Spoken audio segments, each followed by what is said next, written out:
எப்போவுமே இருப்பார், என்னோட இருந்தார் பத்தியா, அந்த மாதிரி சொல்லியிருப்பார் நினைக்கிறேன். அதனால் யோசேப்பு எப்படியோ நம்பிக்கை இழக்கல பாருங்க.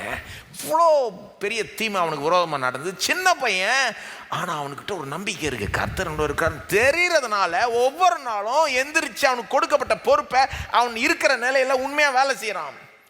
அவன் செய்கிறான், வாய்க்குது, அதுவும் அவனுக்கு கன்ஃபார்ம் பண்ணது கர்த்தர் இருக்கிறார் பாரு.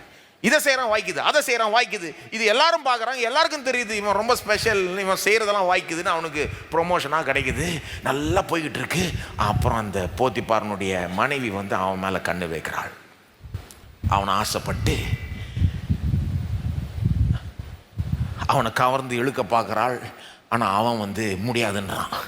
அது முடியாதுன்னு சொல்கிறப்ப கூட எப்படி சொல்கிறான், கர்த்தருக்கு விரோதமாக நான் இதை எப்படி செய்வேன், இந்த துரோகத்தை எப்படி சொல்கிற வார்த்தைகள் ரொம்ப ஆச்சரியமாக இருக்குது. சிலர்லாம் அவனுடைய ஸ்தானத்தில் கர்த்தர் மேலேயே வெறுப்படைஞ்சு கசப்படைஞ்சிருக்கலாம்.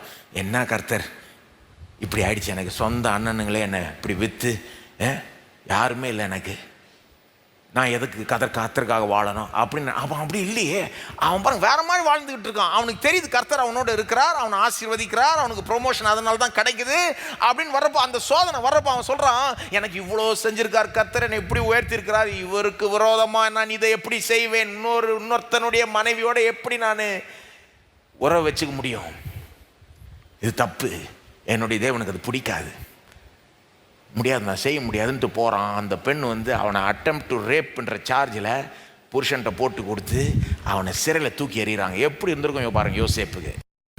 கர்த்தருக்காக வாழ்கிறான், உண்மையாக வேலை செய்கிறான், ஒவ்வொரு நாளும் எந்திரிச்சு செய்கிறான், ப்ரொமோஷன் கிடைக்குது, கர்த்தருக்காக ஒரு ஸ்டாண்ட் எடுக்கிறான், நான் பாவம் செய்ய மாட்டேன், நீதியை செய்வேன், கர்த்தருக்கு பிடிச்சபடி தான் நான் இருப்பேன் அப்படின்னு ஸ்டாண்ட் எடுத்ததுக்காக ஜெயிலு.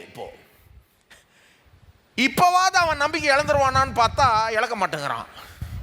எப்போவாது நிறைய பேர் எப்படி நினைப்பாங்க, அப்பா கர்த்தருக்காக நான் எப்படி செஞ்சேன், ஸ்டாண்ட் எடுத்தேன் பாரு என்ன ஆயிடுச்சு, இனிமேல் நான் கர்த்தராவது இதாவது நான் எப்படி வாழ விரும்புகிறேன் நான் வாழ்ந்துக்கிறேன் அப்படின்னு போயிருக்கலாம். ஆனால் அவன் போல என்னமோ தெரில, அவனுக்குள்ளே வந்து ஒரு டோன்ட் கிவ் அப் ஆட்டிடியூட் இருக்குது.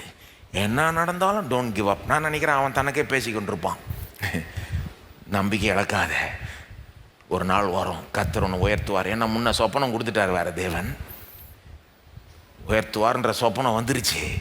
அது ஒரு நாள் அவனுக்கு பாருங்க, தேவனுடைய வாக்கின் மேலே, தேவன் கொடுத்துருக்கிற வசனத்தின் மேலே ஒரு நம்பிக்கை. என்ன நடந்தாலும் நம்பிக்கை இழக்க தேவையில்லை, தேவன் இருக்கிறார், தேவன் வாக்கு கொடுத்துட்டாரு, நடக்க வேண்டிய நேரத்தில்